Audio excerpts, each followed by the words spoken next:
கவலைப்படாத, உன்னால தான், உனக்காக தான் இந்த ஸ்கூல் ஜாயின் பண்ணேன்னு யார்கிட்டையும் சொல்ல மாட்டேன். நீயும் யார்கிட்டையும் சொல்லாத.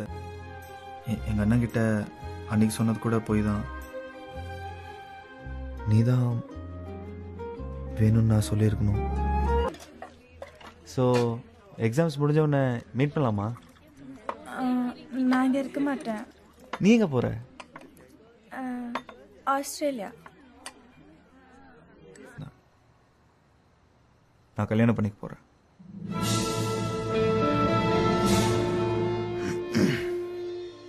அண்ணியோட சிஸ்டர் கொஞ்ச நாளாக கேட்டுட்ருக்காங்க. போன வாரம் தான் கன்ஃபார்ம் ஆச்சு. நானும் ஓகே சொல்லிட்டேன்.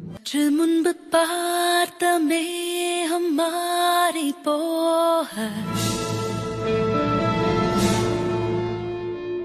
காலம் இன்று காதல் நெஞ்சை கீறி போக,